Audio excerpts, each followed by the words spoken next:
स्वागत है आप सभी का tech study ITI YouTube channel पर। CSIR central mechanical engineering research institute की तरफ से ITI पास आउट छात्रों के लिए टेक्नीशियन 1 की पोस्ट पे वैकेंसी का शॉर्ट नोटिफिकेशन आया था। फाइनली यहाँ पे इसका फुल नोटिफिकेशन आ चुका है एंड साथ ही साथ इसके फॉर्म अप्लाई होने भी स्टार्ट हो चुके हैं। तो अगर आप लोग इसमें एलिजिबल हैं तो इसका फॉर्म अप्लाई करने का वीडियो भी हम चैनल पे जल्द बना देंगे। उसके लिए आप लोग बार कमेंट सेक्शन में यस करके ज़रूर बता दीजिएगा, जिससे हम और जल्दी आपको वीडियो प्रोवाइड कर देंगे कैसे आप मोबाइल से स्टेप बाय स्टेप इसका वीडियो फॉर्म भर सकते हैं। एंड यहाँ पे देखेंगे फुल नोटिफिकेशन, क्या क्या एलिजिबिलिटी मांगी गई, कौन कौन फॉर्म भर पाएगा, सिलेक्शन प्रोसेस क्या रहेगा, वो सब कुछ। तो वीडियो को आप लोग प्लीज़ लाइक ज़रूर कीजिएगा एंड चैनल को सब्सक्राइब करके बेल आइकन को दबा लीजिएगा। कमेंट सेक्शन में आपको हमारे व्हाट्सअप चैनल की लिंक मिल जाएगी, जहाँ पे आप जुड़ सकते हैं। वहाँ सारी अपडेट इन्फॉर्मेशन आपके साथ हम शेयर करते रहते हैं। टेलीग्राम कई बार बैन होता बच रहा है, हो सकता है बैन भी हो जाए, तो टेलीग्राम पे भी आप लोग जुड़िएगा, क्योंकि वहाँ फ़ायदा है कि वहाँ पे हम सारे PDF एंड बाकी चीज़ें भी शेयर कर देते हैं। व्हाट्सअप पे भी वो फीचर इनेबल नहीं है, जैसे होता है वो भी कर देंगे। यहाँ फॉर्म अप्लाई करने की लिंक हो गया, बाकी फ़ोटोज़ हो गई, वो शेयर कर देते हैं हम। साथ में आप प्ले स्टोर से tech study ITI app download कर सकते हैं। इस पर आपको बहुत सारे कोर्सेज व टेस्ट सीरीज अभी मिल जाएंगे। बहुत जल्दी इनमें हम और सारी चीज़ें ऐड करने वाले हैं। तो यहाँ आप देख सकते हैं ये नोटिफिकेशन है और फॉर्म सबमिट करने की जो लास्ट डेट है वो है 3 अगस्त 2026। 4 जुलाई से फॉर्म भरे जाने स्टार्ट हो चुके हैं। तो ये कहाँ कहाँ के लिए वैकेंसी आपकी निकाली गई, दुर्गापुर वेस्ट बंगाल एंड इनका एक एक्सटेंशन सेंटर है लुधियाना पंजाब में, वहाँ के लिए। तो नोटिफिकेशन पे जैसे ही क्लिक करते हैं आपके सामने ये डाउनलोड हो जाएगा। अब इसमें अगर आप देखें तो 4 जुलाई से 3 अगस्त तक फॉर्म भरे जाएंगे। और कौन कौन फॉर्म भर पाएगा, टेक्नीशियन 1 की वैकेंसी है, जो यहाँ पे आपकी ये जो कंपनी है या कह लीजिए जो यूनिट है, ये कृषि मशीनरी की उत्कृष्टता हो गया, ठीक है। उन्नत डिज़ाइन मतलब उनकी अच्छे अच्छे डिज़ाइंस करना, रोबोट मानव केंद्रित रोबोट जिसे बोलते हैं ना, एडवांस रोबोट्स बनाना, human centred, advance casting, additive manufacturing, ये सब कुछ यहाँ पे किया जाता है। मतलब आपको एज अ टेक्नीशियन सीखने को बहुत कुछ मिलेगा, ठीक है। तो यहाँ पे बात करें कौन कौन अप्लाई कर सकता है और सैलरी कितनी मिलेगी, एज लिमिट क्या है, तो वैकेंसीज़ कितनी हैं। चूँकि CSIR की कई सारी अलग अलग यूनिट्स हैं, एक साथ सब में वैकेंसी आती नहीं है, तो इसलिए यहाँ पे जब नंबर ऑफ़ पोस्ट देखते हैं तो वो थोड़ा कम रहती है। लेकिन चूँकि परमानेंट जॉब है तो अप्लाई आप सबको ज़रूर करना चाहिए। टोटल वैकेंसी है 27, जिसमें SC कैटेगरी के लिए 4 सीट है, OBC के लिए 5, UR के लिए यहाँ पे 1 है, PWD HH में, UR PWD OH में 1 है, EWS में 4 है और UR कैटेगरी में टोटल 12 वैकेंसी है। लेवल 2 की आपको सैलरी मिलेगी, यानी अप्रॉक्स आपका 39,000 रहेगा। इस पर स्टार लगने का मतलब ये होता है कि इसमें और भी चीज़ें धीरे धीरे बढ़ती या घटती भी रहती, बाकी उसमें आपका DA HRA ये सारी चीज़ें जो हैं शामिल हैं, इसलिए उस तरह से उसको बताया गया। बाकी 8th पे कमीशन वगैरह जब आएगा तो आपकी सैलरी बढ़ भी जाएगी। एज लिमिट इसमें 28 साल है, SC ST को 5 साल, OBC को 3 साल की छूट, PWD को 10 साल की छूट इसमें मिल जाएगी। अब आते हैं ट्रेड वाइज वैकेंसी पे एंड कौन कौन उसमें एलिजिबल होगा फॉर्म अप्लाई करने के लिए। तो सबसे पहली जो पोस्ट है वो है फिटर की और सबसे ज़्यादा भी इसी की पोस्ट है। इसमें आपने अगर 10वीं पास की हो साइंस सब्जेक्ट के साथ, मिनिमम 55% मार्क्स के साथ, और ITI सर्टिफिकेट आपके पास NCVT या SCVT में अगर फिटर ट्रेड में है तो आप फॉर्म भर सकते हैं। या अगर आपने 10वीं 55% मार्क्स के साथ की हो और आपने 2 साल का फिटर में अप्रेंटिसशिप किया हो, ठीक है, तो भी आप फॉर्म भर सकते हैं। या आपने 10th 55% मार्क्स के साथ पास की हो और 3 साल आपने एज अ फिटर कहीं काम किया हो किसी प्राइवेट या गवर्नमेंट कंपनी में, तो भी आप अप्लाई कर सकते हैं। बट ITI अगर आप है तो फ्रेशर आप फॉर्म भर सकते हैं। आगे बात करें डिजायरेबल एक्सपीरियंस की, तो इसमें क्या है, क्या क्या मांगा गया देखिए। Ability to read and interpret technical drawing and schemes, fitting assembly, इन सब में आपका होना चाहिए पूरा एबिलिटी, आप कर पाएँ, टीम के साथ काम कर पाएँ, ये सब कुछ यहाँ पे डिजायरेबल एक्सपीरियंस रखा गया। नहीं है तब भी आप फॉर्म भर सकते हैं, है तो द बेस्ट है। टोटल वैकेंसी कितनी है, 14। SC कैटेगरी में 4, OBC में 4, EWS में 3, UR में 3। बहुत अच्छी वैकेंसी है, फिटर वालों के लिए सुनहरा मौका है।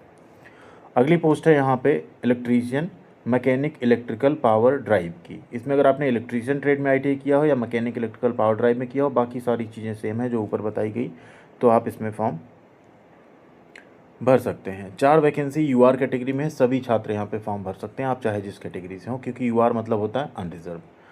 अगली vacancy electronic mechanic and instrument mechanic के लिए। आपने इलेक्ट्रॉनिक मैकेनिक या इंस्ट्रूमेंट मैकेनिक में अगर ITI किया है, बाकी सारी सेम है, ऊपर की क्वालिफिकेशन जैसी बताई गई। तो यहाँ कुल 4 वैकेंसी, UR में 2 है और UR में ही PWD कैटेगरी में 2 सीट है, तो इसमें भी सभी फॉर्म भर सकते हैं। नेक्स्ट है मशीनिस्ट। अगर आपने मशीनिस्ट में ITI किया तो आप यहाँ फॉर्म भर सकते हैं। टोटल वैकेंसी 2 है, EWS में 1, UR में 1 है। EWS वाले भी फॉर्म भर सकते हैं, UR वाले भी भर सकते हैं, एंड बाकी OBC SC ST भी यहाँ पे फॉर्म भर सकते हैं, चूँकि UR में 1 वैकेंसी है। नेक्स्ट चलते हैं, अगली वैकेंसी है फाउंड्री मैन की। यहाँ पे UR की 1 वैकेंसी, आपने फाउंड्री मैन में अगर ITI किया है तो फॉर्म भर सकते हैं। अगली है आपकी मैकेनिक मोटर व्हीकल या मैकेनिक डीजल की, इसमें 1 ही सीट है, वो भी किसमें, OBC NCL में। तो अगर आप OBC NCL हैं तब आप यहाँ फॉर्म भर सकते हैं, अदरवाइज़ आप इसमें फॉर्म नहीं भर सकते हैं। ठीक है, ये आपको ध्यान रखना है। नेक्स्ट है यहाँ पे RAC ट्रेड में 1 ही सीट है। UR कैटेगरी में आपने RAC में अगर ITI किया है तो फॉर्म भर सकते हैं। वैकेंसी सिर्फ 1 है, तो कंपटीशन टफ रहेगा। टोटल 27 पोस्ट यहाँ पे जारी की गई है। सिलेक्शन की बात करें तो सिलेक्शन आपका यहाँ पे सबसे पहले ट्रेड टेस्ट होगा आपका। ठीक है, आप ट्रेड टेस्ट के लिए स्क्रीनिंग कमेटी शॉर्टलिस्ट करेगी, आप लोगों को ट्रेड टेस्ट के लिए बुलाएगी। जो यहाँ पे प्रैक्टिकल या ट्रेड टेस्ट क्वालिफाई करेंगे, फिर उनका कॉम्पिटिटिव रिटन एग्ज़ाम यहाँ पे कंडक्ट कराया जाएगा।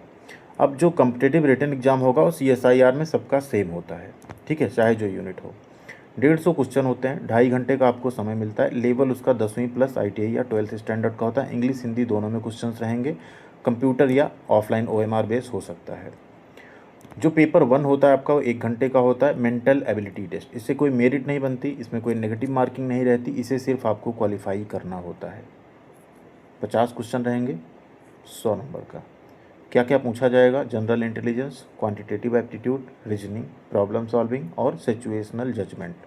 ठीक है, इसके बाद अगला पार्ट आपका स्टार्ट होगा। ये सब एक बार में ही होगा। उसमें आपको 30 मिनट का समय मिलेगा पेपर 2, जिसमें जनरल अवेयरनेस और इंग्लिश लैंग्वेज के 25-25 क्वेश्चन होंगे। एक क्वेश्चन 3 नंबर का, टोटल 75 नंबर। नेगेटिव मार्किंग रहेगी चूँकि यहाँ से आपकी मेरिट बनेगी। पेपर 2, फिर पेपर 3 आपका स्टार्ट होगा, वो होगा 1 घंटे का, जिसमें आपके 50 क्वेश्चन आपके कंसर्न सब्जेक्ट यानी ट्रेड से रहेंगे। इसमें भी नेगेटिव मार्किंग रहेगी। तो जो पहला सेक्शन पास करेगा उसी का सेकंड एंड थर्ड यहाँ पे चेक किया जाएगा, और मेरिट आपकी सेकंड और थर्ड को मिला के बनाई जाएगी। उसी के बेसिस पे बाद में आपकी शॉर्ट लिस्टिंग होगी, एंड DB और मेडिकल के बाद आपकी ज्वाइनिंग का प्रोसेस यहाँ पे करवाया जाएगा। जो सैलरी आपको मिल रही उनके एडिशनल आपको यहाँ पे जैसे medical expenses reimbursement, leave travel concession, house building advance, आपको ये सारी चीज़ें CSIR के रूल के हिसाब से आपको दिया जाएगा। NPS भी आपको मिलेगा, नेशनल पेंशन सिस्टम जो है उससे भी आपको यहाँ पे लाभान्वित किया जाएगा। एज लिमिट के बारे में हमने बता दिया, सिलेक्शन प्रोसेस हमने बता दिया, सैलरी हमने बता दी, एलिजिबिलिटी हमने बता दी।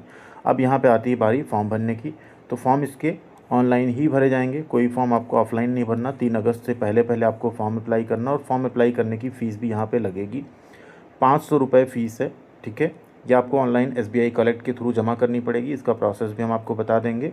और जो कैंडिडेट्स यहाँ पे SC ST या PWD इन कैटेगरीज से हैं, उनकी यहाँ पे कोई फ़ीस नहीं लगेगी। SC ST PWD and women candidate की कोई फ़ीस नहीं लगेगी, ना ही एक्स सर्विसमैन की कुछ लगेगी। जनरल, EWS और OBC कैटेगरी में आपकी फ़ीस यहाँ पे लगने वाली है।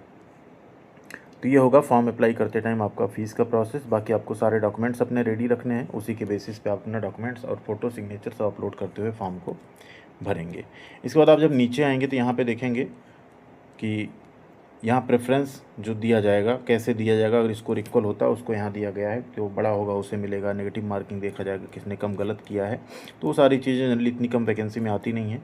बाकी यहाँ आपको फॉर्मेट्स मिल जाएंगे जो सर्टिफिकेट्स के हैं। अगर इस फॉर्मेट में आपके पास सर्टिफिकेट नहीं है तो इसमें आपको बनवा लेना। अगर पहले से है आपके पास सेंट्रल गवर्नमेंट के फॉर्मेट में कैटेगरी सर्टिफिकेट वगैरह, तो आपको कोई भी चीज़ बनवाने की ज़रूरत नहीं है। तो ये कुल 27 पेज का नोटिफिकेशन है, इसे आपके साथ हम टेलीग्राम पे शेयर कर देंगे। तो आप लोग नहीं जुड़े हैं तो व्हाट्सअप एंड टेलीग्राम पे जुड़िएगा। वीडियो को लाइक एंड चैनल को सब्सक्राइब जरूर कीजिएगा। मिलते हैं अगले अपडेट के साथ अगले वीडियो में। थैंक यू, ख्याल रखिएगा अपना।